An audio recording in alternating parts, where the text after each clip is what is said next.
Students of Standard 6th, let us start with Part 2. Chapter number 7, Fair Play, Part 2. Part 1 has already been explained. Okay, now let us see further what happens when Juman's aunt has taken the case to village panchayat.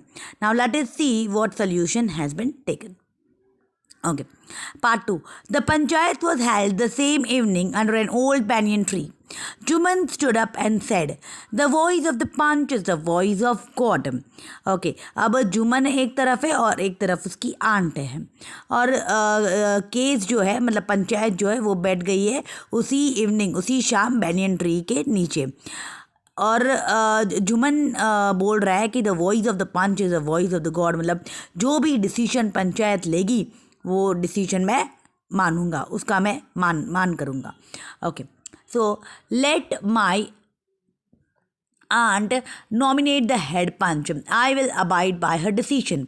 अब जुमन बोल रहा है कि मेरी aunt को decide करने दो कि वो सिलेक्ट करेगी कि कौन हेड बनेगा. पंच में से 5 जन होते हैं, उसमें से कौन हेड बनेगा, that will be decided by my aunt, और मैं वो डिसीजन को मानूंगा. The panch knows neither friend nor enemy. What do you say to Algu Chaudhary? The old lady, the old lady announced. अब old lady जो है मतलब जो जुमन की आंट है उसने कहा कि उसने अलगू चौधरी को जानबूझकर अलगू चौधरी को ही हेड पंच में नॉमिनेट किया, सिलेक्ट किया, क्योंकि वो जानती थी कि जो पंचायत होती है वो कभी भी मतलब वो न्याय का ही मतलब सच का ही साथ देगा. जो भी होगा, अलगू चौधरी या उसका फ्रेंड होगा तो भी भले शायद वो अच्छा मतलब बहुत ही अच्छी फ्रेंडशिप थी उन दोनों के बीच, जुमन और अलगू के बीच, पर जानबूझकर उसने अलगू चौधरी को ही नॉमिनेट किया क्योंकि पंचायत जो है पंच जो है वो हमेशा सच का ही साथ देती है. Okay, Fine, replied Juman, holding his joy over this unexpected piece of luck. पर जुमन जो है पहले तो बहुत ही खुश हो गया ये सुनकर कि चाची मतलब मेरी आंट ने जो है वो अलगू को सिलेक्ट किया because he is my best friend, तो वो मेरा ही साथ देगा, वो आंट का साथ नहीं देगा, इसलिए वो खुद को लकी मानता था. Chachi, you are aware of my friendship with Jumman, said Algu.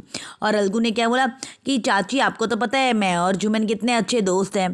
तब चाची ने क्या रिप्लाई दी, आई नो, मुझे पता है, I know that, replied aunt, but I also know that you will not kill your conscience for the sake of friendship. पर मुझे ये भी पता है कि अगर तुम पंच बने हो, पंच के हेड हो, तो तुम सच का ही साथ दोगे, भले वो तुम्हारा फ्रेंड क्यों ना हो. God lives in the heart of the punch and his voice is the voice of God. क्योंकि जो आप अभी पंच हो और पंच भगवान के समान होता है और भगवान जो है वो हमेशा सच्चाई का ही साथ देते हैं. And the old lady replied her the old lady explained her case. Aunt है उसने अपने पूरे केस को समझाया, मतलब पंचायत के आगे रखा. Juman, said Algu, you and I are old friends. Your aunt is very dear to me as you. Now I am a punch. You and your aunt are equal before me. Sorry. You and your aunt are equal before me. अब जो अलगू है उसने जुमन को बताया कि मेरे लिए तुम्हारी आंट उतनी डियर है जितनी तुम्हारे लिए है, पर अब मैं तुम्हारा फ्रेंड नहीं हूँ, मैं पंचायत का एक हेड हूँ, तो मुझे सच्चाई का ही साथ देना पड़ेगा. What have you to say in your defense? अब अलगू जो है वो जुमन को पूछ रहा है कि तुम्हें कुछ अपने डिफेंस में कुछ बोलना है, मतलब अपना कुछ ओपिनियन सुनाना है. Okay. 3 years ago, began Juman, my aunt transferred her property to me. I promised to support her as long as she lived. I have done all I could. There have been a couple of quarrels between my wife and her, but I can't stop it. Now my aunt is claiming a monthly allowance from me.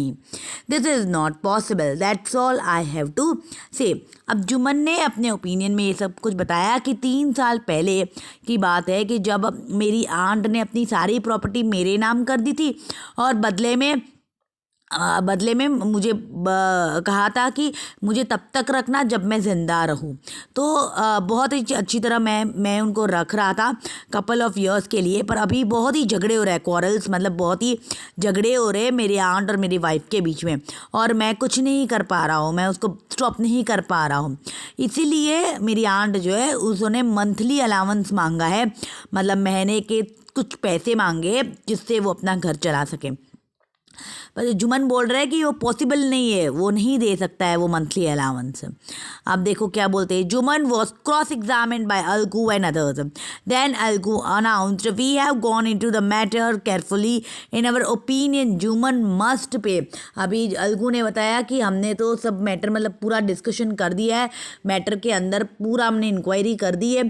अब हम ये opinion मतलब हम ये solution तक पहुँचे कि Juman has to pay her aunt a monthly allowance or else the property will go back to her।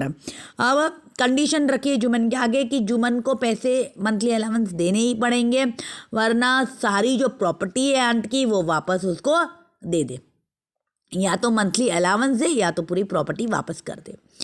Now the two friends were seldom seen each together. पहले विलेज में ये दोनों दोस्तों के बहुत ही चर्चे हुआ करते थे, बहुत सब हर जगह साथ जाया करते थे। पर अब जो ये हुआ, पंचायत में केस लड़ा और अलगू चौधरी ने जुमन का नहीं उसकी आंट का साथ दिया, आंट के फेवर में ओपिनियन मतलब जवाब दिया, उसका साथ दिया। इसलिए अभी जुमन को अलगू पसंद नहीं था, दोनों एक दूसरे के साथ नहीं रहा करते थे। The bond of friendship between them was broken. उनकी फ्रेंडशिप बुरी तरह से टूट गई। In fact Juman was Algu's enemy and wanted to take revenge.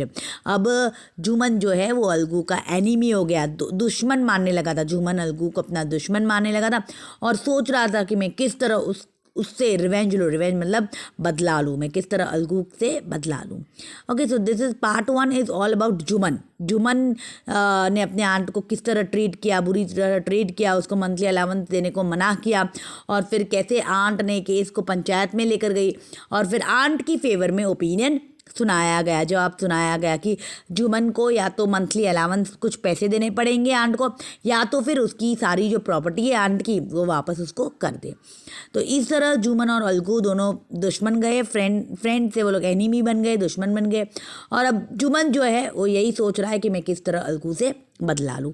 तो in part 3, this was part 1 and part 2। In part 3 we will see about Algu, कि अभी अलगू के साथ कुछ हादसा हो रहा है और वो केस अभी जुमन लड़ने वाला है।